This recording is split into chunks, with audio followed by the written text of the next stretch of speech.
Hi, I'm Chuck Joyner, and this is Mac Voices at New Media Expo in Las Vegas. You'll never guess, folks, I'm in the Libsyn booth. I'm talking to Rob Walch of Libsyn, and this is not a paid endorsement. I am a customer. Rob, it's great to see you. Chuck, thank you so much for having me on. So, Rob, you've been at more New Media Expos and Blog Worlds than I can count. Why do you keep coming back? And congratulations on the fact that you do. I've been to every one of the, when they were the old ones and all the ones that they were Blog World, New Media Expo, and I come because I love the podcasters. I mean, I love coming out here and meeting them and just talking with them and shaking hands and, doing this. It's just, the online community is great, but there's something about the real world. Exchanging a business card, shaking a hand, sitting down with someone, having lunch, having dinner, or just, exchanging stories, giving a hug, a pat on the back. It's just something different about it. Don't hug me, Rob. Okay. No, I know. It sounds so retro, but it really is true. There's so much to be said for online interaction, but there's still something very much to be said for getting together.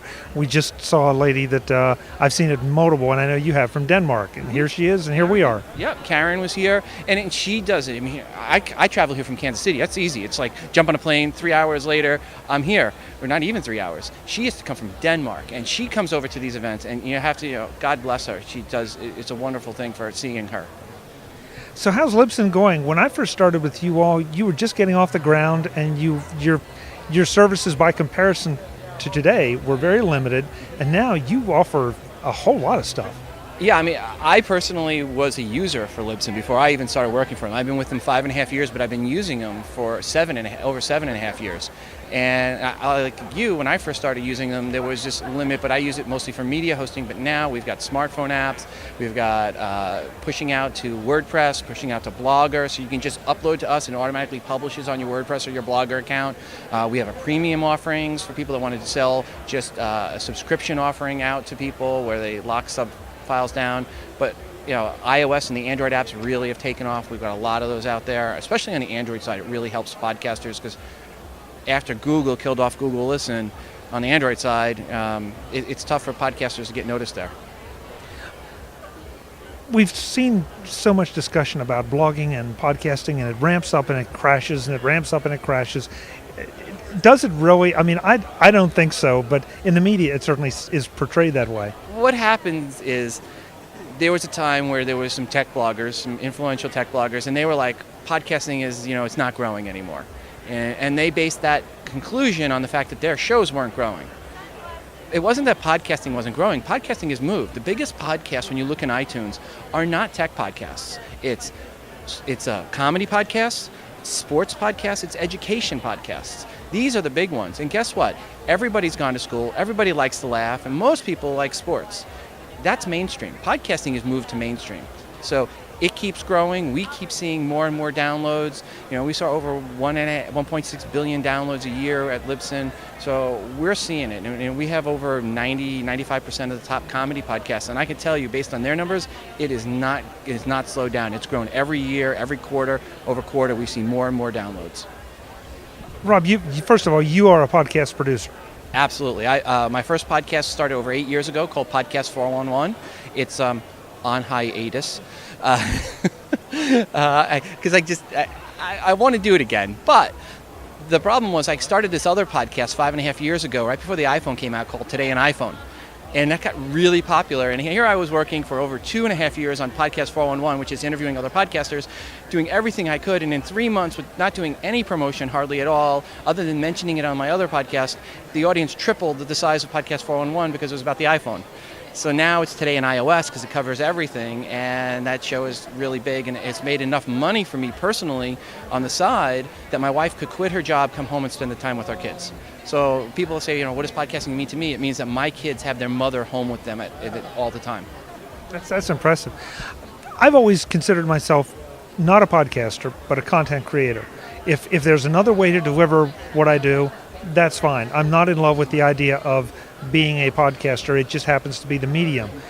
And I wonder sometimes if that's not why podcasting has grown, that a lot of these other media outlets and content creators have found this as a way to deliver what they do and what they were maybe doing or wanted to do before and had no outlet.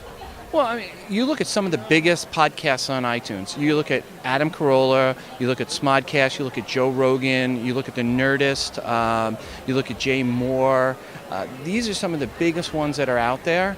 And these guys, these guys are doing the podcast as a podcast. It's not repurposed content. This is first-run content. And there was a great interview it was USA Today recently, and it was Jay Moore talking about the fact that he loves doing the podcast. He says he does a lot of other stuff. He's got a lot of other whatever you call it, a lot of stokes in the fire, but the podcasting is something he loves doing, he comes back to. Joe Rogan, the same thing. Mark Maron had a great interview recently. He said the same thing. He's got a television show now because of this podcast. I mean, Mark Maron's career was over, he'll tell you, before he started podcasting. And then he was on Air America, and that thing sunk quicker than the Titanic, and more dramatically. And he has a bigger audience on his podcast than he ever had with Air America, which was a national radio syndication. It revived his comedy career. It got him a television show with Ed Asner playing his dad. I mean, podcasting has been great for certain people. Now, granted, not everybody does great on podcasting, but I think as a medium, and you can call it whatever you want, but my definition of a podcast is content that's created at one time and listened at a later time. And it has an RSS feed available so people can subscribe to it. That's my definition of a podcast. And it can be audio or video. And I think that's very well said. The only thing I might add is that, no, you're the guy to ask. Is it a fair assumption to say that most podcast content is more targeted than the general media? Or, I mean, it certainly started out that way, but is it that way now? Oh, yeah. I mean, there are some really niche... There's a podcast out there about tree climbing. There's a tree climbing association. They have a podcast out there. Yeah, that's niche. I mean, how niche can you get? I mean, there is so many niche podcasts. There is a literature podcast, a knitting podcast about literature. So it's literature. It covers literature you should be listening to when you're knitting. So people get niche, and she's got a great audience. So, it's a niche. But the beauty is, there's a lot. When you look around the world, no matter what niche it is, you look around the world in aggregate, it can be a good-sized audience. It's very hard to find a niche when you look at a global audience, which is the beauty of podcasting. When you submit your podcast to iTunes, it goes into every iTunes store around the world. So even if you submit in the U.S., it's not just the U.S. You're going into Canada, Mexico, you're going to Brazil and Russia and China, and Apple's doing a big push on China. But it goes everywhere, and you can find people in your niche. And the tree climbing one, I'm sure, is finding people in their niche. I'm always surprised at how much offshore listenership that I get. And it's great, and I'm very flattered because I know that I don't always relate as well to a non-U.S. audience. I try to be aware of it, I try to do better, but it's not always easy, and yet there seems to be an audience for it. And by the way, hello to all the international viewers and listeners. Yeah, I mean, that's one of the things that people love, tell us they love about Libsyn is the stats, because you get to see the fact that you've got so many downloads from the Isle of Man, so many downloads from Albania, so many downloads from the Faroe Islands. And which, ironically, there's a Faroe Islands podcast. So when we talk about niche, there's a podcast about the Faroe Islands. Most people don't even know where the Faroe Islands are, and they may see it in their stats and see a couple of downloads, and I go, what is that?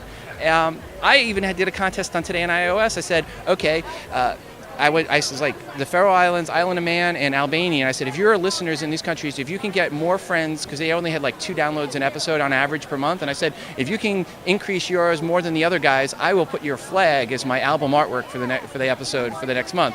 So I think the Isle of Man wound up winning, and I put in their flag for the thing. So you can have fun as a podcaster and do things like that and reach out.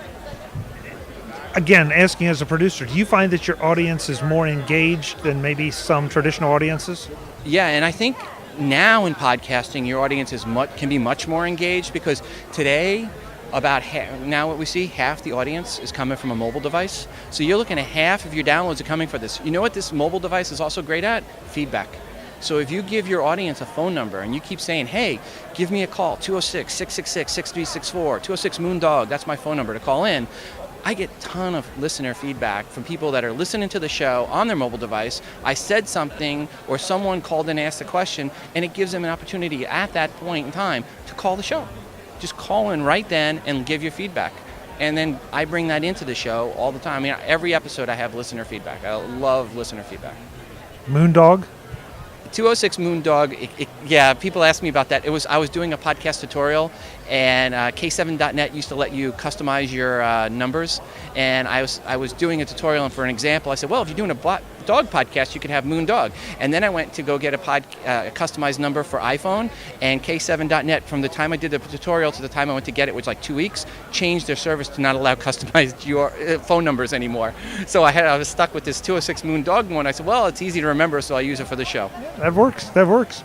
So what's next for Libsyn? I mean, again, you seem to be one of the go-to podcast hosting services.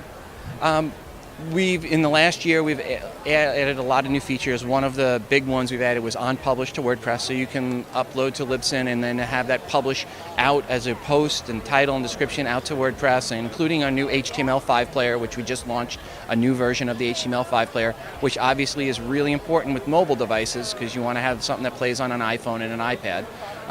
So that's one part of it. You can publish out to Blogger. We're going to have it where you can publish out to YouTube shortly here.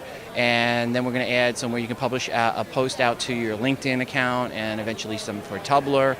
We already support sending out messages to Twitter and Facebook, which as a producer I love because I finish my show, like most producers, at 3 in the morning.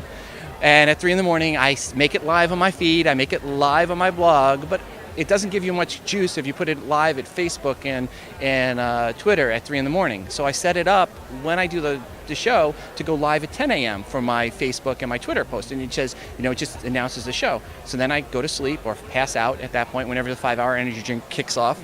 And when I get up in the morning, a little later on, I'll see some messages come in that I was mentioned on Facebook because someone just saw the post that automatically went out that I didn't have to remember to do that morning. And I wish Google Plus would have an open API, and then we would do that. And if Pinterest has an open, once they go open API, we'll support that as well. Guy Kawasaki was talking about that at the keynote. I'm with you. I hope that they do too. There are a lot of reasons too. I understand why they don't, but I wish they would. Well, Pinterest has actually said they're going to do it, but Google Plus keeps saying, we're not sure. I guess we'll do it maybe sometime. I don't know what Guy said today, but yeah. It would really be nice on Google Plus if we could have an API to interact with. Rob, the website, of course, is Libsyn, which stands for Liberated Syndication, Libsyn.com. Would love to have you guys come over. If you sign up before the end of January and you use the promo code NMX13, you get a free hosting until February 28th. Wow. So hope that, if you guys are interested, and if you have any questions, email me personally, Rob, R-O-B, Rob, at Libsyn.com. And he does answer his email. And plug your own personal podcast, too. Don't want to miss that. TodayInIOS.com. Just go to TodayInIOS.com or just search for iPhone or iPad and iTunes, and you'll find it there. Rob, it's good to see you. Thanks so much. Thank you so much for having me on. Folks, more soon from New Media Expo in Las Vegas. I'm Chuck Joyner. This is Mac Voices.